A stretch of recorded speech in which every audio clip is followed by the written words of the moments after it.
You know that feeling when you get a business idea and you can't help but wonder, could this actually work? Well, today we're taking one of those ideas, a startup shoe business, and we're putting it to the test. We're going to break down a detailed analysis to see if this particular dream is not just possible, but actually profitable. So, what's the magic number? 100,000 rupees every single month. For a lot of people, a number like that isn't just a target. It's a game changer. It's life-changing. But the real question is, how do you take that from a what if to a concrete business objective? And that's the core question we are tackling. We've got the what, a shoe business. We've got the why, that 100K a month. And we've even got a deadline, by next November. So, where do we even begin to find the answer?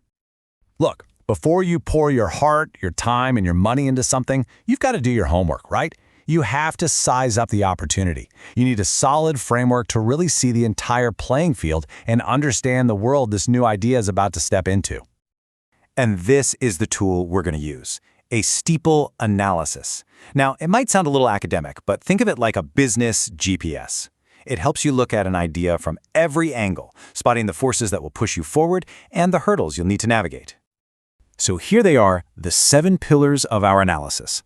Each one is a critical piece of the puzzle that will ultimately shape our business. Let's walk through them and build out this strategic map.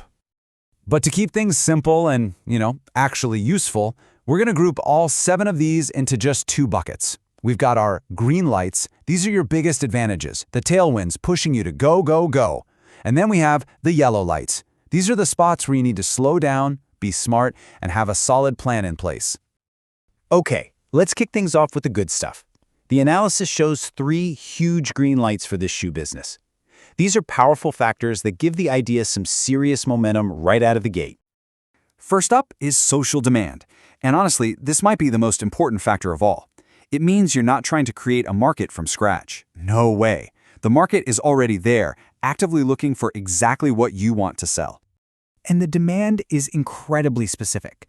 We're seeing this huge wave of young, fashion-conscious consumers who want shoes that look great but don't cost a fortune.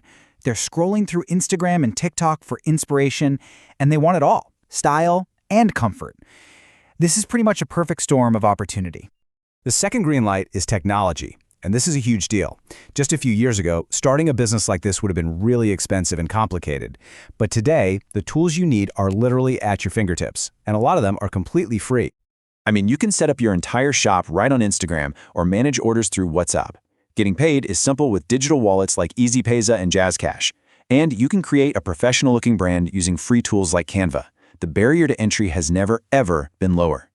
Now for our third green light, and this one might actually surprise you, the economy. I know, things like inflation usually sound like bad news, but for this specific business model, the timing is actually perfect. Here's why. High inflation means those expensive, big-name brand shoes are just out of reach for many people. This pushes them to look for stylish, affordable, local options, which is exactly what this business offers. Plus, you can get started with a relatively small investment, and that price point of 1,000 to 3,500 rupees hits the absolute sweet spot for this market. And the source analysis really puts it perfectly. It concludes that for an entrepreneur working with limited capital, the social, tech, and economic winds are all blowing in exactly the right direction. So the opportunities are crystal clear, but a smart plan also prepares for the challenges. So let's shift gears to the 4 yellow lights. Now, these aren't stop signs, just areas where a thoughtful strategy is going to be absolutely essential for success. We can group these 4 remaining factors into 2 pairs. On one side, we have environmental and ethical stuff, which, and this is cool, are actually hidden opportunities. And on the other, we have political and legal factors, which just require some smart, practical planning. Instead of seeing these as risks, you can actually frame them as a way to stand out. Customers today are way more conscious. Using recyclable packaging, that helps build a clean brand image. Being totally transparent about your materials and building a reputation on honesty, well, that doesn't just sell a product, it builds real loyalty. And what about the legal side of things? Well, the analysis suggests a really pragmatic approach. The regulations for small, home-based businesses are pretty low, so you can start informally to just test the waters. But, and this is crucial, you have to build trust from day one with crystal clear refund and exchange policies. Then, once your income is stable, you can go ahead and formally register the business. It's a smart, phased approach. Okay, So we've looked at the green lights, and we've navigated the yellow lights.